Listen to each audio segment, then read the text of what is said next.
வணக்கம் நண்பர்களே, welcome to all RS Thoothukudi விவசாயி யூடியூப் சேனல். நான் உங்கள் ஆர்எஸ் ராஜகோபால். இன்னைக்கு நம்ம வீடியோவில் என்ன பார்க்க போகிறோம்னா, நம்ம தோட்டத்தில் கேட் வால் ஒட்ட போகிறோங்க. நம்ம ஏற்கனவே போன வீடியோவில் நம்ம மெயின் பைப்பை வந்து நம்ம எப்படி ஒட்டி கொண்டு வந்தோங்கிறத நம்ம போட்டிருந்தோங்க. இந்த மெயின் பைப்பெலாம் நம்ம ஒட்டிட்டு நம்ம இப்போ வந்து கேட் வால் ஒட்ட போகிறோம். நம்ம இன்றைக்கி கேட் வால் ஒட்டுறதுக்கு வந்து ஜெயின் பைப் வாங்கிருங்க. ஜெயின் பைப் வந்து 2 இன்ச்சு பைப் வாங்கியிருக்கோம். அதே மாதிரி கேட் வாலும் ஜெயின் கேட் வால் வந்து 2 இன்ச்சு கேட் வால் வாங்கியிருக்குங்க. நம்ம எப்போவுமே இந்த ஜெயின் கேட் வால் தான் போடுவோம். ஏன்னா லைஃப் வந்து நீடித்த லைஃப் கிடைக்குது இந்த ஜெயின் கேட் வால். குறைஞ்சபட்சம் ஒரு 5 வருஷமாவது நமக்கு வந்து எந்த ஒரு பழுதும் வர்றது கிடையாது. சாதா கேட் வால்லாம் அப்படி கிடையாதுங்க.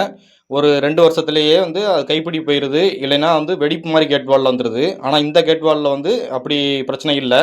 அதனால் நம்ம வந்து ஒரு 5-6 வருஷமாகவே இந்த ஜெயின் கம்பெனி கேட் வால் தான் நம்ம இப்போ தோட்டத்து விவசாயத்துக்கு வந்து நம்ம பயன்படுத்தி வரோம்.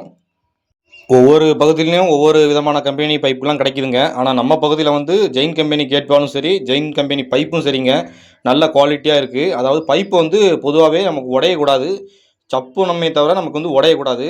அப்படி பார்க்கும்போது நமக்கு இந்த ஜெயின் கம்பெனி பைப்பு வந்து நமக்கு சப்புமே தவிர உடையாதுங்க. அதனாலேயே நாங்கள் வந்து ஒரு 5-6 வருஷமாகவே இந்த கம்பெனி பைப்பு தான் வாங்குகிறோம். அதே மாதிரி இந்த கேட் வாலும் நல்ல தரமாக தான் இருக்குது. சில பகுதியில் பினலக்ஸ் கம்பெனி பைப்பு கேட் வால்லாம் கிடைக்குதுங்க. அந்த கம்பெனியும் வந்து சூப்பராக தாங்க இருக்கும். பிறகு வந்து சில இடத்துல நெட்டஃபம், ஆசீர்வாது, அந்த மாதிரி ஒவ்வொரு இடத்துலையும் வந்து ஒவ்வொரு விதமான பைப்புகள் கிடைக்க தாங்க செய்யுது. நம்ம வந்து இந்த ஜெயின் கம்பெனி பைப்பையும் நம்ம கேட் வாலும் தாங்க நம்ம மேக்ஸிமம் பயன்படுத்துவோம். அதே மாதிரி பினலக்ஸ் பைப்பும் நல்லா தான் இருக்குது. நம்ம வீடியோவில் பார்ப்பீங்க நம்ம எப்படி வந்து நம்ம கேட் வாலை ஒட்டிகிட்டு இருக்குன்ட்டு. இன்றைக்கி நமக்கு ஹெல்ப் பண்ணுறதுக்கு வந்து நம்ம மாமா தான் வந்திருக்காங்க. நம்ம பொதுவாகவே நம்மளே வந்து எப்போ நம்ம தோட்டம் ரெடி பண்ணாலும் நம்ம எங்கள் மாமா, நான் அப்படின்ட்டு நம்ம ரிலேட்டிவ் வச்சு நம்ம வந்து எந்த ஒரு வேலையும் செஞ்சுருவோம். அதாவது நம்ம சொட்டு பைப்பாக இருக்கட்டும், பென்சிங் வேலைகளாக இருக்கட்டும், மறுபடி எந்த ஒரு வேலைகளாக இருந்தாலும் சரி நாங்களே செஞ்சுருவோம். பாருங்கள் நம்ம வந்து எப்படி கேட் வால் ஓட்டிகிட்டு இருக்குன்னு பாருங்கள். நம்ம வீடியோவில் நீங்களே பார்ப்பீங்க. இதுதான் ஜெயின் கம்பெனி கேட் வாலுங்க. நல்ல தரமாக இருக்கும், நல்ல ஸ்ட்ராங்காகவும் உறுதியாகவும் இருக்குங்க. அதே மாதிரி இது வந்து மர டைப்பு தான். நம்ம வந்து கிளட்டி மாட்டிக்கலாம். வந்து சில சாதா கம்பெனி கேட் வால்லாம் வந்து அப்படி மாட்ட முடியாது. இதை வந்து அப்படி நம்ம கழட்டி நம்ம தேவைக்கு தக்க நம்ம அட்ஜஸ்ட் பண்ணிக்கலாம். அந்த மாதிரி ஒரு மாதிரி மர டைப்பு தான். நம்ம பகுதியிலே ஃபுல்லாக வந்து முருங்கை விவசாயம் தாங்க. எங்களுக்கு வந்து தூத்துக்குடி மாவட்டம் திருச்செந்தூர் பக்கத்தில் அனத்தலின்னு ஒரு சின்ன கிராமங்க. இங்கே மேக்சிமாவே நம்ம மண்ணுக்கு வந்து நமக்கு முருங்கை விவசாயம் தான் நல்லா சக்ஸஸ்ஃபுல்லாக இருக்குது. காரணம் என்னென்னா நம்ம பகுதியும் வந்து நல்லா வறட்சியான பகுதி தான். அதே மாதிரி தண்ணி வசதி வந்து கொஞ்சம் கம்மியாக தான் இருக்குது. அதனால் குறைந்த தண்ணீரில் வந்து நமக்கு சொல்லப்போனால் அந்த முருங்கை விவசாயம் தான் நமக்கு நல்லா சூட்டபுளாக இருக்குது. அதனாலே நாங்கள் ஒரு 7-8 வருஷமாகவே இந்த முருங்கை விவசாயம் தான் பண்ணிட்டு வரோம். ஒரு சில இடத்துல தான் வந்து தென்னை விவசாயம் பண்ணுறாங்க. இப்போ வந்து சொட்டு நீர் பைப்புக்கு வந்து நல்லா கவர்மெண்ட்லேருந்து இந்த மானியம்லாம் கொடுக்குறாங்க. அதாவது ஒரு 75% வரைக்கும் மானியம்லாம் கிடைக்கிது.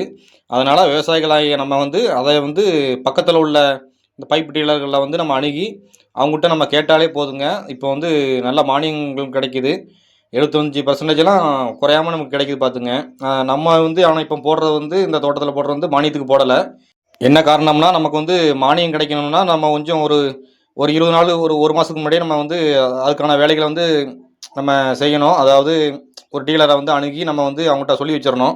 நம்ம அப்படி சொல்லி வைக்கல. நமக்கு வந்து இப்போ மானியம் கிடச்சி மானியத்தில் பைப்பு வாங்கணும்னா நமக்கு வந்து இன்னும் ஒரு மாதம் போல் ஆயிரும். அதனால் நமக்கு வந்து அதுக்கு முந்தைய நம்ம கொஞ்சம் சீக்கிரம் வந்து முருங்கை வந்து நம்ம பயிரிட வேண்டியிருக்கு. அதனால் நம்ம மானியத்தை எதிர்பார்க்காம நம்ம வந்து காசு கொடுத்து தான் வாங்கி போடுறோம். மற்றபடி நம்ம வந்து முன்னாடியே பிளான் பண்ணியிருந்தோம்னா நம்ம வந்து மானியத்திலே நம்மளும் அப்ளை பண்ணியிருக்கலாம். அதனால் விவசாயிகளாகிய நம்ம வந்து இந்த கவர்மெண்ட்டில் கிடைக்கிற அந்த மானியத்தை வந்து நம்ம யூஸ் பண்ணிக்கணும். அதனால் யாராக இருந்தாலும் சரி தான் கொஞ்சம் இந்த பைப் டீலரை வந்து கான்டாக்ட் பண்ணுங்கள். உங்கள் பகுதியிலே இருக்கும். இப்போ எங்கள் பகுதியில் வந்து ராஜ் பைப்ஸ்னு இருக்குங்க. அந்த ராஜ் பைப்ஸ்லேயே நாங்கள் போய் கான்டாக்ட் பண்ணால் போதும்.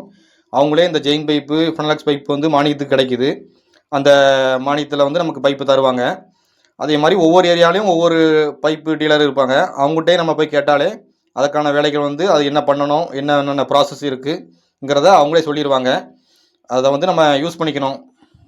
நமக்கு வந்து மோட்ரு வந்து 3 HP மோட்டர் தாங்க. அதனால தான் நம்ம வந்து 2 இன்ச்சு மெயின் பைப்பு போட்டிருக்கோம். அதே மாதிரி 2 இன்ச்சு கேட் வாலும் போட்டுருங்க.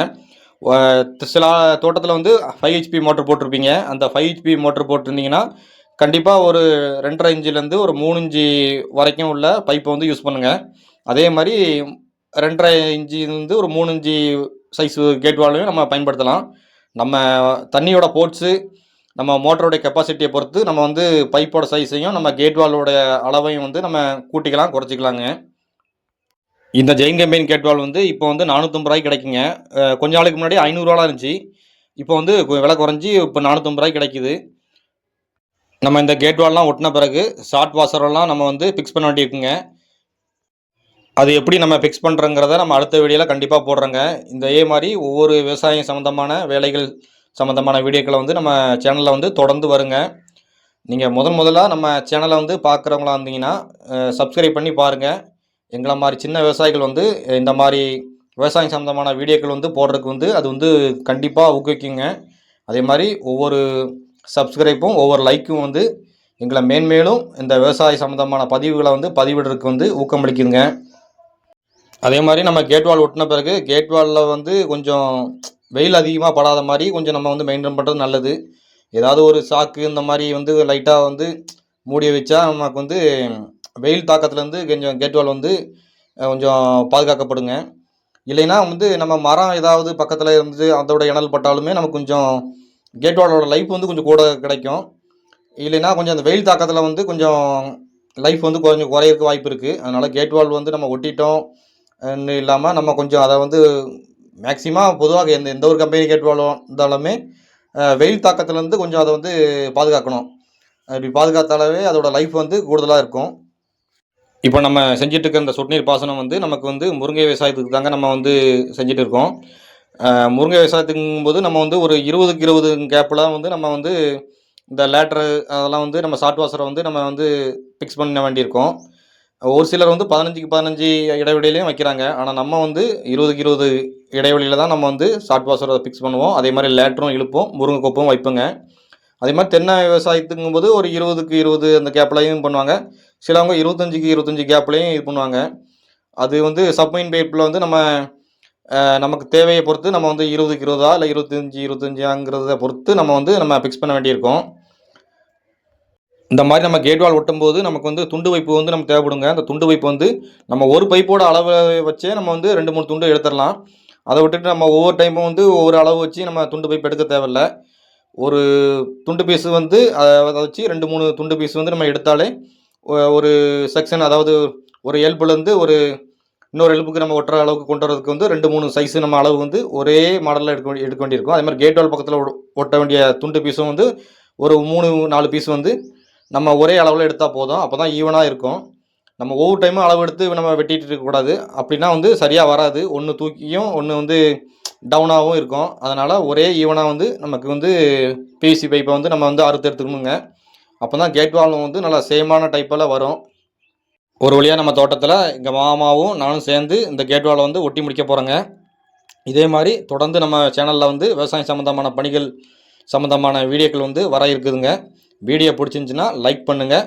மறக்காமல் ஆர்எஸ் தூத்துக்குடி விவசாயிங்கிற நம்ம சேனலை வந்து சப்ஸ்கிரைப் பண்ணுங்கள். நன்றி நண்பர்களே, அடுத்த வீடியோவில் சந்திப்போம்.